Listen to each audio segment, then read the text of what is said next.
This video was actually very different just 2 days ago. What happened as of October 23rd, 2025 is that GoFundMe came out and did a complete reverse, full 180 on their policy around creating publicly searchable nonprofit donation pages. They created about 1.4 million of these, what we called shadow donation pages. And I just want to read the statement and the piece that we cared most about as it was impacting so many of our clients and generally nonprofits in the sector from their LinkedIn post.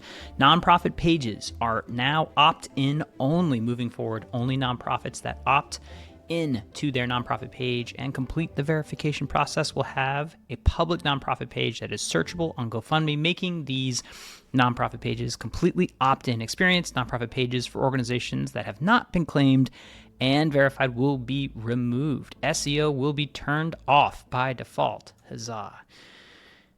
Nonprofits that opt into their nonprofit pages will gain enhanced visibility and control and access to certain supporter data for fundraising, yada, yada, yada. That's the part of that long statement that I care the most about.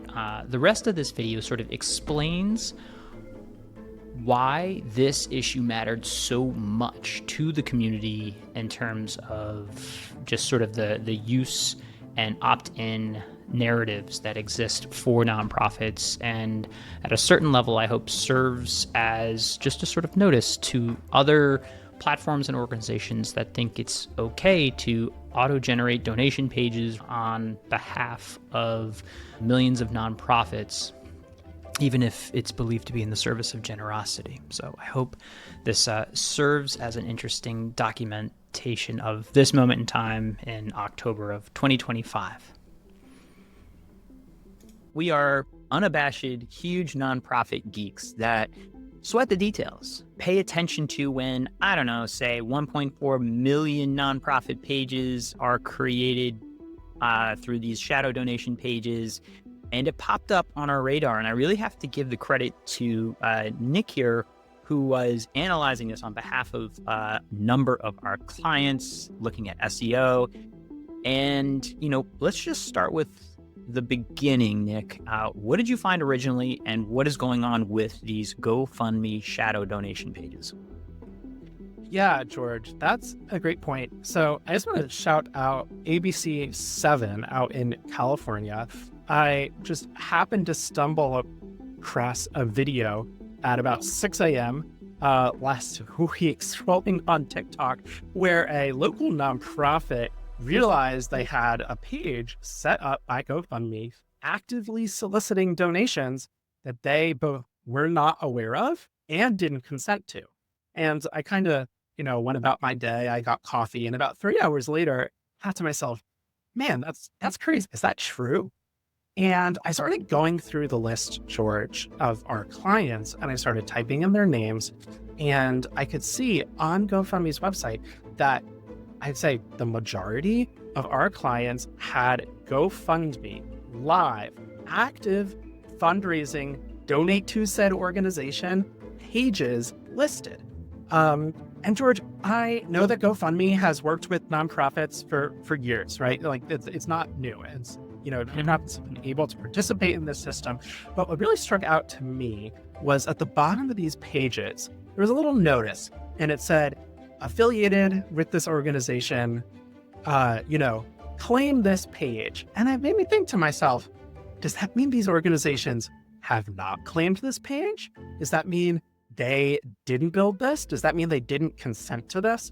And George, the answer is yes, all of those things. So at some point in 2025, GoFundMe auto-generated donation pages for, we think, based on reporting, 1.4 million US nonprofits using some combination of IRS and PayPal giving data. And George, they did this without any outreach or without any consent from these organizations. So over the past couple of days, for many of us in the nonprofit fundraising community, we've kind of been searching to see if pages have been created for organizations we're affiliated with. And lo and behold, more often than not, the answer is yes, unbeknownst to the organizations. And George, here's the crazy thing. They were actively soliciting live donations from real people with real money through a donate form. I get this, George, at the time, which is just several days ago, had a default tip for GoFundMe listed at 16.5%. You could move that slider up or down, but this, George, felt like a violation. At the very least, this felt like a violation of trust for organizations. George, there's a ton of risk we can talk about here, but just at the top, why don't you fill us in at what you were thinking as we were trying to figure out what was happening here? Well, this was like the sort of sequel to the Fast and the Furious, but it's like the Fast and the Philanthropic, where they move fast, break things. It's just marketing, right, to grab this list and auto-generate pages. And there's a lot of second order and third order effects, but staying with the sort of facts as they were, it became very clear to me the scale of this and the damage that could be done. And they're using the organization's logo. They're pulling in public information and then compressing it. I even have examples where they have incorrect information, literally the wrong website for a foundation I run, publicly out there.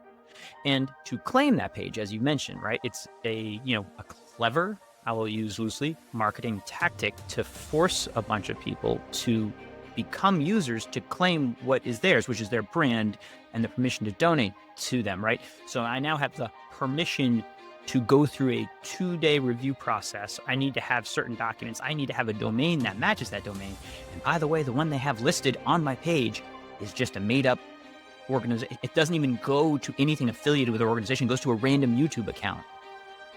So let's park that for a second, that this is, I'd say a marketing strategy gone a bit wrong, and say that they came out with that public statement on October 21st, as far as I could see on LinkedIn, saying that, hey, we're going to reduce now the tip. We see that you're angry. We see we did something wrong.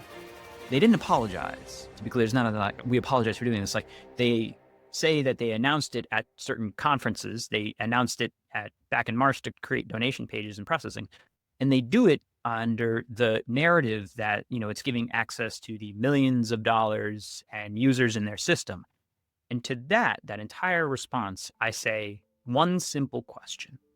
If this is to give sort of this increased generosity to nonprofits, why are the 1.4 million nonprofit pages default, public, searchable by Google, and deliberately designed to index and essentially siphon off existing traffic? You aren't creating net new donations, to be clear, when you do that. You are increasing confusion, rerouting people that are searching for donate to this given organization, like donate to baby. You're now competing in those results. And by the way, up until October 21st, 2025, you were suggesting a 16.5% tip to you. That was removed. However, what is still true is that when you go to the privacy policy, you'll note that they are equal data controllers in this. Also, if they aren't able to process and push that payment through the PayPal giving network and you aren't registered properly there, and for some reason they can't get it to you, they can just redirect those funds in the PayPal giving fund. So it may not ever get to you. According to that privacy policy, that money has left a donor's hands and has been generously redirected through a series of pipes managed by the PayPal giving network. And that is a network that actually, I believe there were certain lawsuits filed on their practice and approach back in 2017. But that aside, there's one other piece that they still haven't gotten to, which is also the fact that if you do a monthly reoccurring donation, they are generously innovating with a 5% ongoing fee, which is at the high end of every major platform that I can look up, ranging from GiveButter, DonorBox, Network for Good, Bloomerang, Every Action, Mighty Cause. None of them, I think, are that 5% ongoing fee, not including that transaction fee for it. So it is not innovation. It is a marketing tactic, and it seems to be a marketing tactic gone wrong. Yeah, George. And a lot of the discussion about this, of course, has been playing out on LinkedIn. And points that I see folks pointing out is that many organizations discovered they had donate pages. Some of them may not even actively be soliciting donations from the public, right? They're private organizations that have funding and may not even actively, as a strategy, be accepting donations, yet lo and behold, these donate pages exist, right? So there is a sense that this was a violation, in a way, of nonprofits' ability to manage their own brand, especially, George, at a particularly vulnerable time of year for this, when nonprofits were going into end of year giving. We have Giving Tuesday. We have end of year giving season coming up. Those are just months away, weeks away even. And this is just one extra layer of nonprofits, one extra thing they need to figure out in order to consolidate their own brand authority here. So, George, we've talked about some of the issues with this on the technical side. For our nonprofit development, communications, marketing, whomever folks listening on this call, what are the various avenues to pursue to fix this problem, George? It wasn't immediately clear to us when we discovered this, actually, what the best course of action would be, but we've done a lot of time looking into it. Where do we stand now in our recommendations for organizations? Yeah, we have to go with a claim, clean, and correct approach here, where if possible, because I do say if you have the requisite documents, it's probably the fastest avenue to claim that page. And we have all of that. We message into Nonprofit Newsfeed. We have that on Whole Whale as a main resource, and you can find it all over LinkedIn at this point, where you can claim your page, go through that process, again, with the key information and through the system. Now, if for some reason you can't do that, maybe your domains don't match, maybe it's a weird fiscal sponsor relationship and the name they just grabbed of your organization doesn't fit, which happens a lot if you just randomly grab 1.4 million statements from the IRS and rip it, grip it, and push it. Like, yeah, that happens. You can go sort of a takedown notice, and we put the link to a privacy page where they technically have to have that, where you can have a request to remove filed and put.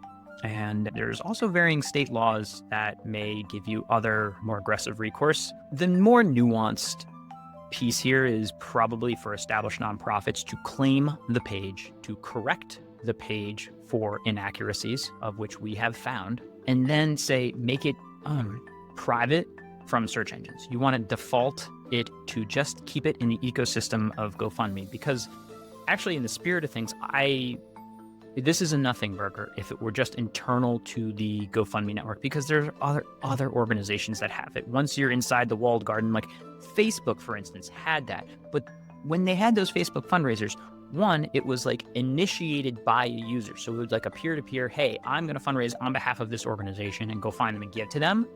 And it was initiated in that way, and it was in their ecosystem.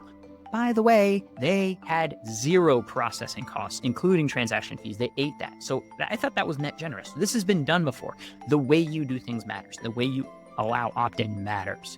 And so the probable tactic for most organizations, claim it, clean it, make it private, so that you can play in their walled garden and, get funds if there are some to be sent your way. But you want net new donors, not ones they siphon off from your organic search. That is bad. I want to also pull the thread a little bit on what it means when 1.4 million pages of relevant and relative accuracy are pushed into an ecosystem that is now being scraped, indexed, saved into the knowledge banks of AI and AI search engines. We did a study, the AI Charity Footprint study, of 12 causes, hundreds of examples. Actually, it was like 750 examples of different types of prompts, and then analyzed all of the responses from 6 major models. And what happens in these models is actually they rely on third-party representations of ratings, of information, of nonprofits, to then make recommendations to a user and say, hey, what are the best ways to, support XYZ cause, XYZ organization? And I have already seen and documented this, like, examples of how ChatGPT, how like Perplexity is showing when you say, can I donate to this or that organization, super intelligence, like chatting with you instead of like Google searching, it is actually surfacing those GoFundMe direct links to those pages that previously took a tip, but now just sort of take your data and offer to take 5% generously of your reoccurring donors, as well as the problem with the donor stewardship and connection if you have not gone through their user acquisition strategy. Yeah, George, that's a thread I just want to pull out very briefly, right? Donor portability is a huge issue. We talked about it on this show before, particularly when it comes to owning that donor data, moving between payment processing platforms. Nonprofits, right, are not getting access to any of that data or the ability to market, et cetera, unless they go through this process, right? You get zero data if you don't go through that sort of user conveyor belt of claiming the page and going in there. And even after you do, you get dual controller access to the data that come through that and sort of limited controls of that, which, I could quote right now of that, but you should look through the limitations on that on the FAQ, such as like not being able to issue refunds in a direct way, limited ways of, saying thank you, and how you want to appreciate that donor are limited. And I don't know if that's different for GoFundMe Pro paying users. Let's remember, GoFundMe purchased Classy, then became GoFundMe Pro. I know it's a really fun path here, but all of those paying users also had pages generated for them, competing with the ones that they are paying a company for. Like, pause for a second. Imagine, vendor of your choice. You have given them your data. You pay them fair money to do a service for you. Then they front run that and create an exact replica of what you are doing and start selling it and taking a tip. They don't take a tip anymore, but that was their instinct, to go and compete with their existing customers. Pause for a second as you consider the decision making, even as they retract, like what was the instinct, what was done is very visible. George, thanks for this rundown. I think we did a pretty comprehensive job here. I do want to say, George, we had to summarize what I think the issue was and why I think there's now serious trust issues between the platform and the nonprofit community, is because, George, this was an opt-out, not an opt-in. There was no permission asked, and nobody said, yes, that's a good idea, go forward and do this, right? They basically force you to opt out, to actually opt in first before you can opt out. And I think, George, I'm really happy that the conversation's moved in this way, because we're at a point where we're starting to think critically about how we want the still, in the grand scheme of things, relatively nascent internet to be governed, right? We want sites to ask us for permission before doing things, right? That's where every privacy law and regulation is going towards. And that ethos was, I think, violated here in a pretty big way. Is that kind of just a fair assertion, and why perhaps the way that they went about doing this felt, even if the downstream results weren't as severe, why it felt and emotionally feels particularly violative to the nonprofit community? Yeah, it turns out the community doesn't like it when philanthropy is done to them. We're going to do so much good to you, you're going to beg us to stop. You're right. Doing things with the community, opt in. There are ways to innovate. Please innovate. It desperately needs it. We've seen donations decline over the years and participation wane. We need great ideas. We need innovation. This is not that. This is predatory. The other thing that I'll say is like maybe you see me on LinkedIn sometimes being a little hyperbolic. I'm not a stranger to getting a little rage baity, and I apologize for that. But also, please acknowledge also the role of feedback, right? Do you believe, had it not been for a decent amount of outrage and pushback on LinkedIn and social platforms, that there would have been an announcement on October 21st from GoFundMe saying, oh, actually 0 tip by default? I posit that no. Also, what happens when the next GoFundMe, right? Fast and the Philanthropic 16 movie comes out? What happens to the search results? What happens to your brand as it wades into the market of find me and give to me because of the work we do, because of our trust, because of our, standing in the community. What happens when there are not just, one or two competing things out there, but 27 fast and philanthropic movies playing?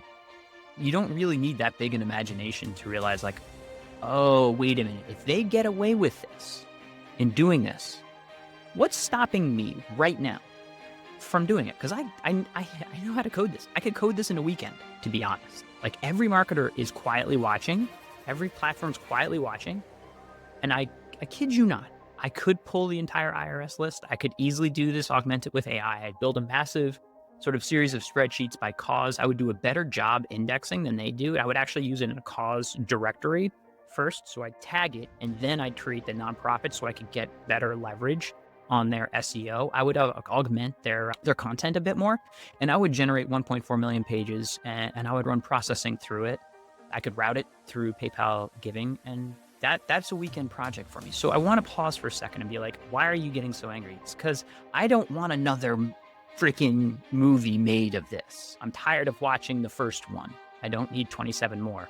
So to those that think it's like, why are you getting so angry in this moment? It's like, you have to have this type of reaction to show the bad behavior, because it doesn't feel like that there's really like legal recourse. It feels like you are a small actor and you are getting philanthropied on.